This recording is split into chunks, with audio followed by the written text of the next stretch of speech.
Hello everyone and welcome back to USB Chronicles and Memories. I'm Bora. Today, I guess I'll just start out with talking about how college is going. Might as well. Really liking Lake Area Tech, I'm just going to say that. I'm learning a lot more than I thought I would at USD, so we're doing great here. Yeah. So today, as we all know, I went onto my old USB drive, and I found my sophomore tragedy paper. We had to do who we thought was the hero of the tragedy, and the tragedy happened to be Julius Caesar by William Shakespeare. I'm sure everyone has at least heard about the tragedy or play, whatever you want to call it. But yeah, so I do remember I did not enjoy it as much as I did like Romeo and Juliet that we did with my freshman year, mainly because I guess it was just hard for me to follow. That was kind of my thing. It wasn't even like the old English that kind of messed me up. It was just, this happened and then the next thing you know, that's happening. Wasn't the biggest fan of Julius Caesar, but it's okay. Also remember we had to watch the movie. I don't remember who was in that or who directed it or anything, but I do remember I was so exhausted that day. And a little backstory, my sophomore year, like, we were in the churches because in Miller, the school's egg shop literally exploded because we had some students welding and a spark just happened to go over to the oil drum. You could find it online. You just gotta look up Miller, South Dakota school fire. You'll find it. Crazy day. But for the rest of my sophomore year, we were in churches. So little different, and also kind of sucked having to do sophomore English, Julius Caesar in a church.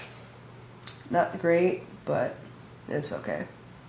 So anyways, like I explained, we had to write a paper on who we thought was the hero of the tragedy, and I happened to choose Julius Caesar himself, and I had to explain exactly why I thought he was the hero.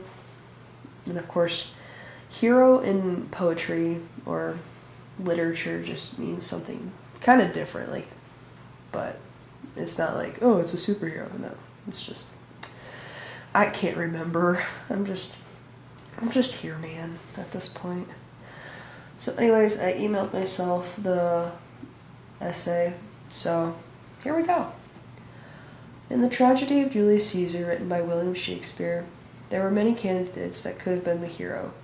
I believe the hero of the play, or tragedy, is none other than Caesar himself. This is because of all the characteristics that he has throughout the play. In this essay, I will explain my reasoning for thinking Caesar is the hero, as well as using information from the tragedy. The play shows that Caesar is a noble at birth because he was supposed to be crowned king and was seen as a leader in the capital. Julius Caesar is seen as weak by the conspirators because of the falling sickness he has and the constant help he needs.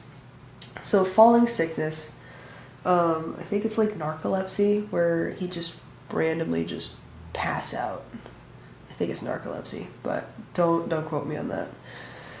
But anyways, for example, Cassius, yeah, however you say that name, had mentioned that he had to save Caesar from drowning when there was a storm because he could not swim. Also, Caesar is seen as very ambitious about himself because throughout the play he speaks in third person. Another weakness of Caesar is the ability to fall into flattery. In the tragedy, one of the conspirators had convinced Julius to come to the capital because of flattery. Little backstory on that.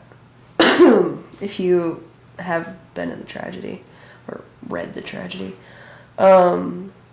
he wasn't gonna go to the capital because his wife literally like begged him not to because she had a dream that he was gonna die. which we all know it happened, but still.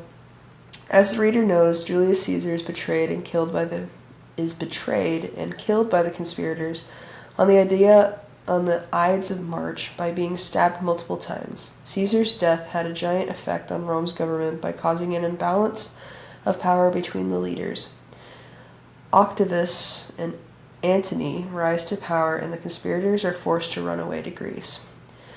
Caesar does not have internal or external conflicts throughout the first 3 acts of the play. For example, does have internal and external conflicts throughout the first 3 acts of the play. For example, an internal conflict of Julius is if he should go into the capital after hearing about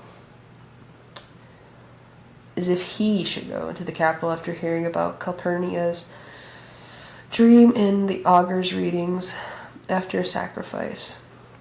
Julius knows that he should stay home, but he is convinced after being told he would look like a fool for listening to his wife.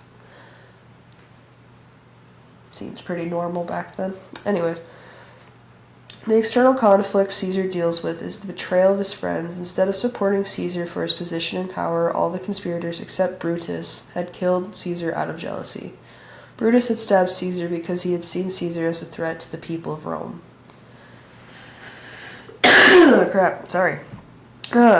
After the funeral and Antony's speech, the conspirators leave Rome and head to Greece. Both Cassius and Brutus have armies that are attacked by Antony's and Octavius. I don't know if I'm saying that right, but Octavius? Oh yeah, Octavius's army. Revenge for Caesar's death does revolve around these conspirators after losing battles to Octavius's army. Cassius doesn't want to be caught and decides to kill himself. Eventually, Octavius and Antony do catch up to Brutus, but they are too late because he had also died. Comic relief is shown in the beginning of the tragedy when Flavius and Marulius are joking about Caesar, but were quickly shut down by the guardsmen of Caesar. This scene foreshadowed the tragic events that were going to happen. Another example was when the mob decided to kill Cinna, the poet, because he had the same name as Cinna the conspirator. Cinna the poet had convinced the mob that he was a poet, but they killed him anyways because of his bad poetry. With Caesar being the hero of the play, there are some supernatural events. For example, Calpurnia's dream had foreshadowed Caesar's death, and he still went to the capital. Another example is when the soothsayer said to beware of the Ides of March, but Caesar did not take him seriously. Eventually, Caesar did become a bit superstitious about the Ides of March. In this essay, I explain the events and characteristics that make Caesar the tragic hero of the tragedy.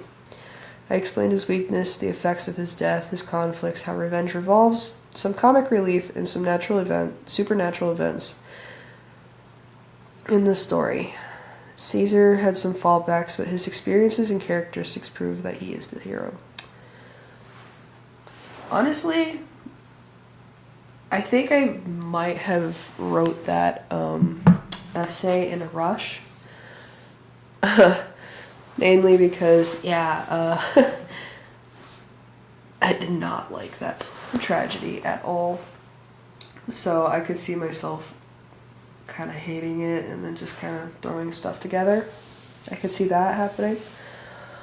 But yeah, probably wasn't one of my greatest essays I've ever written, but it's okay. It got a good enough grade. But like I said, being in the churches, it just made me lazy. I'm not gonna lie. I really procrastinated then. Because everything was so easy. And it was kind of weird trying to go to class because the hallways are like yay big. It was terrible, honestly.